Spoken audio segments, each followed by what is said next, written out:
Hey horror fans, once again, it's the Horror Miser Monty G here to do another movie review, and today I'm going to review the movie Jurassic World Fallen Kingdom. Yes! Now, Jurassic World Fallen Kingdom is a 2018 science fiction thriller monster film. This one was written by J.A. Boyea. This film is a sequel to Jurassic World and it came out in 2015.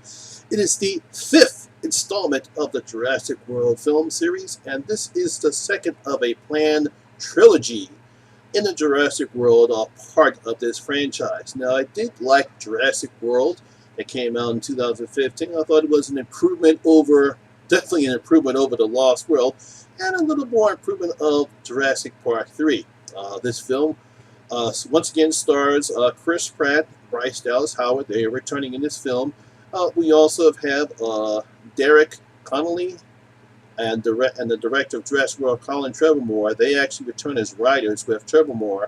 The original Jurassic Park director, Steven Spielberg, are credited as executive producers. And that's basically what this film is. Now, I was able to see this at a special screening last night. And here is my review of Jurassic World Fallen Kingdom.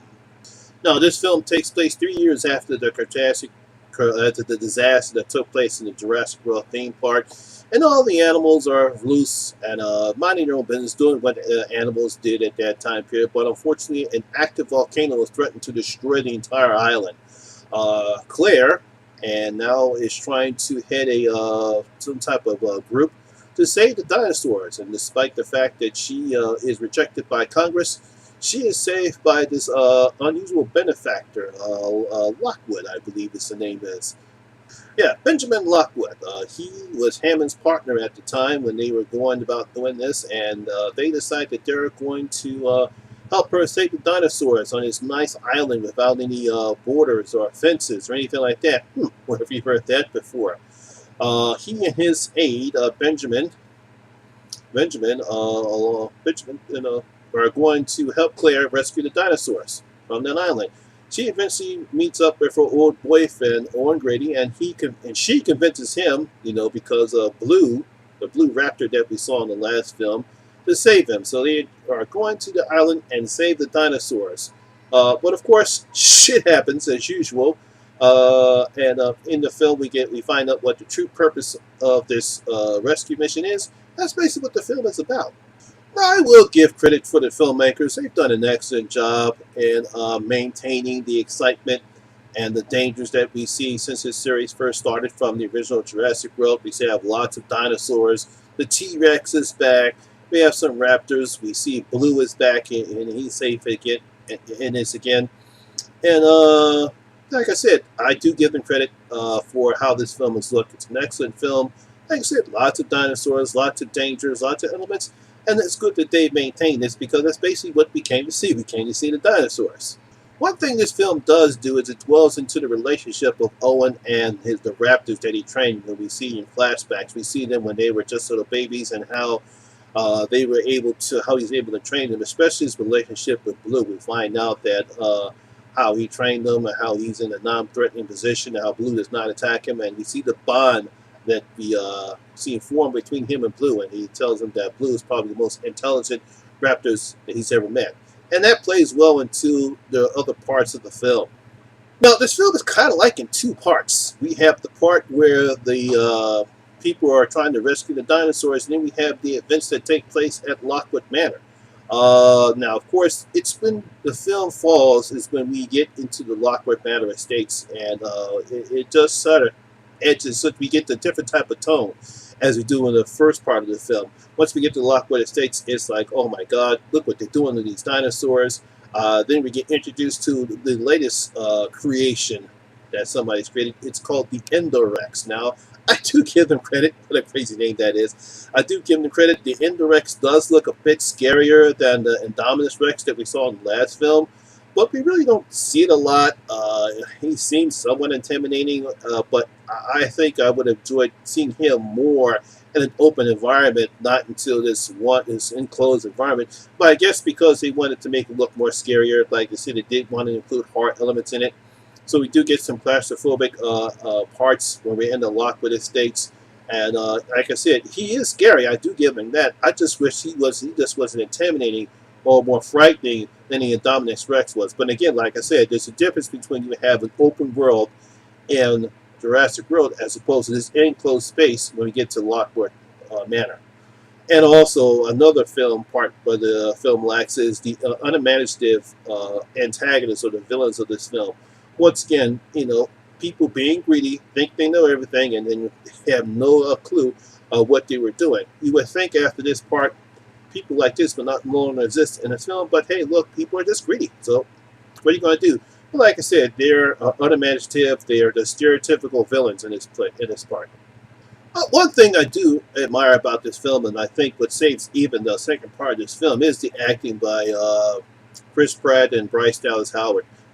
They actually are very well together. They play off of each other. You can tell that they, despite the fact they're no longer a couple, they still care for each other. So I really like how well they play off of each other.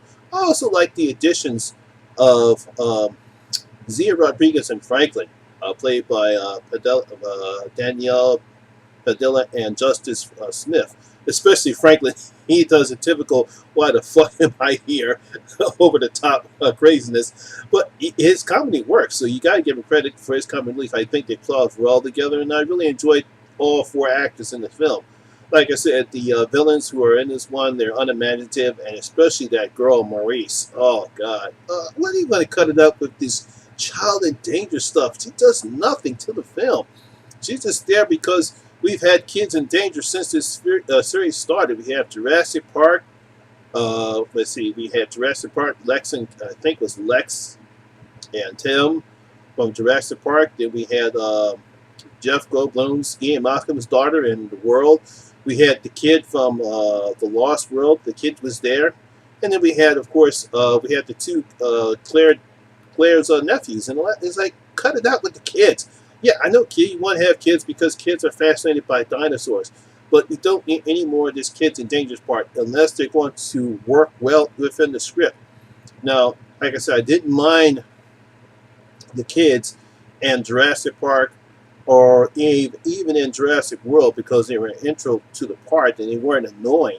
Not to say that Maurice is annoying, but she was just not needed. And the secret that she has, I saw a mile away anyway.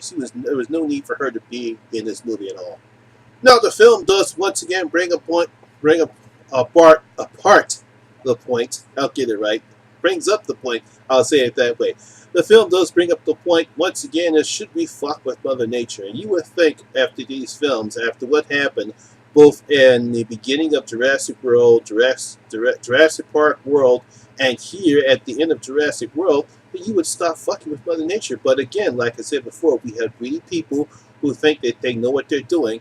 And once again, as Ian eloquently said in the beginning of Jurassic World, life finds a way. So you really should not fuck with Mother Nature. But they continue to do it, and again, we end up with disastrous results.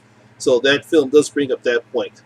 So overall, like I said, this film is what it is. The filmmakers know what they're doing. It really doesn't add anything to it, despite the lackluster part when this film moves to the Lockwood Estates and the unimaginative villains and the throwaway kid. I actually enjoyed it. I thought it was a pretty good addition to the Jurassic World series. Like I said, I enjoyed Chris Pratt and Bryce Dallas Howard. I thought they did an amazing job. Once again, we have some great-looking dinosaurs. We still get the T-Rex. I like the relationship between Owen and Blue. I thought the Indorex was scary-looking, but just wasn't dominant like the Indominus Rex was. Other than that, I had a pretty good time. So, on my scale of... sorry about that. So, the Horror Miser is going to open up this vote. And I'm going to give Jurassic World Fallen Kingdom 3 out of my 5 gold coins. Yes, I'm going to give Jurassic World Final Kingdom 3 out of my 5 gold coins. Like I said, I actually enjoyed the film. Now, as I stated, I was lucky enough to see a screener of it last night. I got invited to see the screener, but I'm pretty sure once you do go see it, I want to tell me, what did you think about Jurassic World? Do you think this was a great addition to the Jurassic World series? Jurassic Park series, or do you think it just falls flat and is no good and it should be ranked down the bottom of the list? Leave your comments down in the comment section below and tell me what you thought about Jurassic World Fallen Kingdom. Well, that's my video for today, guys. Hope you guys enjoyed it. And once again, if you do, please give it a thumbs up because it does help the channel out a lot. And as usual, if this is your first time here, please hit that subscribe button, ring that notification bell. That way you can come and enjoy the horror experience with me, the Horror Miser Monty G. And as always, all my social media links will be down in the description box below as well. Once again, my name is Lamont Smith, better known as the Horror Miser Monty G. And always remember, horror rules.